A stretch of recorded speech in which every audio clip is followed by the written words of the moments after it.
Every year, thousands of millionaires quietly pack their bags, sell their mansions, and disappear from the headlines of their home countries. They don't retire to a tropical island. They don't hide away on a private estate in the middle of nowhere. They move to a small, landlocked country smaller than the state of West Virginia. A country with no oil, no major army that's fought a war in over 200 years, and winters that get bitterly cold. That country is Switzerland. And by the time this video ends, you'll understand exactly why the wealthiest people on Earth treat this country as their final destination, and why ordinary people from the United States, the United Kingdom, and Canada are starting to ask the exact same question. Could I live there too? Switzerland has one of the highest concentrations of millionaires per capita anywhere on the planet. Walk through the streets of Zurich or sit by the edge of Lake Geneva and you'll notice something strange. The cars are quiet.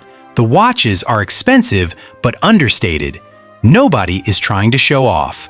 That's because in Switzerland, wealth isn't loud. It's protected, it's private, and it's been that way for almost a century. To understand why, you have to go back to the 1930s. While the rest of Europe was sliding toward chaos, Switzerland passed a banking law that made it a criminal offense for a bank to reveal a client's financial information to anyone, including foreign governments.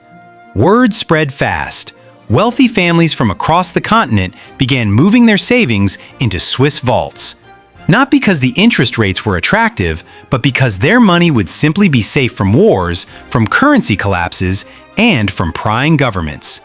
That single decision shaped the next 100 years of this country's identity. Of course, the world has changed. International pressure throughout the 2010s forced Swiss banks to share more financial information with foreign tax authorities than ever before. The old image of a secret numbered account that nobody can trace isn't really how things work anymore. But here's the twist. Even after losing some of that secrecy, Switzerland didn't lose its appeal.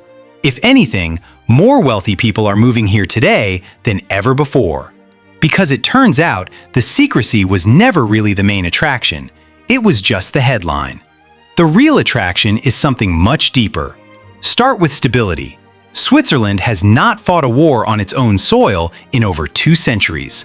While other major economies have dealt with currency crashes, political chaos, and debt spirals, the Swiss franc is considered one of the safest currencies in the world precisely because the country avoids extremes. Switzerland keeps remarkably low levels of government debt compared to most Western nations, and its political system is built around consensus rather than dramatic swings from one extreme to another every election cycle.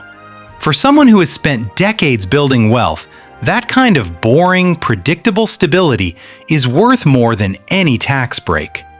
Speaking of tax breaks, this is where things get interesting for the ultra-wealthy specifically.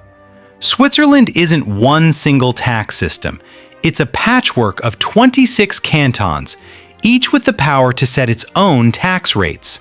Some cantons, like Zug and Schwyz, have positioned themselves as low tax havens within an already low tax country, attracting both wealthy individuals and entire multinational corporations to set up headquarters there. On top of that, Switzerland offers something called lump sum taxation for certain wealthy foreign residents, where instead of being taxed on their actual worldwide income, they negotiate a fixed annual tax based on their living expenses. It's a system designed specifically to attract people who have already made their fortune somewhere else and simply want a stable, low-friction place to keep it and live well. But here's what most people get wrong about this story. It's not just about billionaires hiding money. Walk through any Swiss city and you'll see something most wealthy nations have lost: a society that actually works. Trains run on time down to the minute. Streets are spotless. Crime rates are among the lowest in Europe. Healthcare is private and efficient, often ranked among the best in the world for both quality and access. Public schools are excellent, and for those who want it, the country is also home to some of the most prestigious universities on Earth. places that consistently produce engineers, scientists, and business leaders recruited by companies across the globe.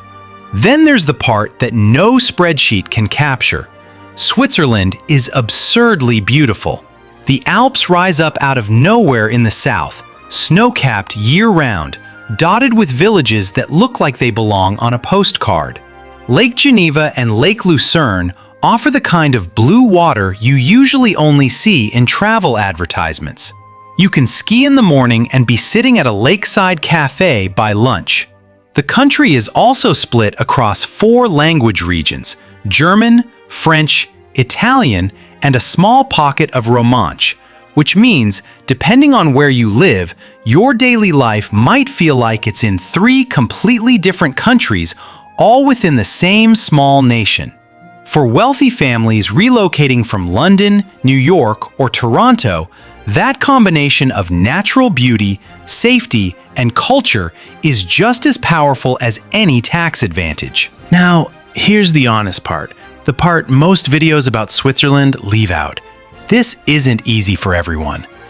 If you're an American, a Brit, or a Canadian dreaming of just packing up and moving here, the road is genuinely difficult. Switzerland isn't part of the European Union, and while it has agreements that make things easier for EU citizens, non-EU nationals face strict quotas and work permit requirements. You typically need a confirmed job offer from a Swiss employer who is willing to sponsor you, and even then, the number of permits issued each year for people outside the EU is limited. Cost of living is also famously high. A simple lunch in Zurich can cost what feels like a small fortune compared to most cities back home. The trade-off is that salaries tend to be high enough to match it, but it's not a place you move to casually. It takes planning, qualifications, and usually a fairly specific career path, often in finance, pharmaceuticals, engineering, or international organizations, many of which have their headquarters right here.